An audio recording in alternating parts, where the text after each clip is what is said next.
longtemps, nous avons souffert au Congo-Kinshasa. Nos frères et sœurs, nos mères, nos pères ont été tués, sacrifiés dans l'est du pays.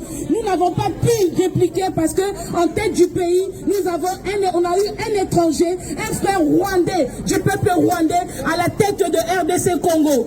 Après, on a été très contents, très ravis d'avoir, comme on dit chez nous, Mwana Mboka. Ça veut dire un frère congolais, un père congolais à la tête du pays. Et les Congolais se sont dit que pour une fois, on allait plus bénéficier de la richesse de RDC Congo. Mais pendant tout ce temps, depuis que Tshilombo est au pouvoir, c'est encore plus pire que quand il y avait Kagame au pouvoir, que quand il y avait Kabila au pouvoir. Nous disons non à Tshilombo, nous disons non à tous ces présidents africains qui profitent de la richesse congolais africain, et mais que nous, peuple africain, peuple congolais, nous sommes en train de sacrifier nos vies en traversant la mer Méditerranée au Maroc. Il y a nos frères et sœurs qui meurent, comment on appelle ça, au Brésil, qui meurent en traversant le fleuve, l'océan en Turquie. Pendant tout ce temps, il y a la richesse en Afrique. On n'a rien à faire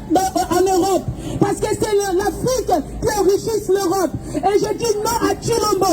Tshilombo, tu n'aimes pas les Congolais. Tshilombo, tu n'es pas digne de représenter le Congolais, parce que c'est le seul président que pendant que son armée s'est fait tuer à l'est du pays, lui il fête l'anniversaire de sa femme.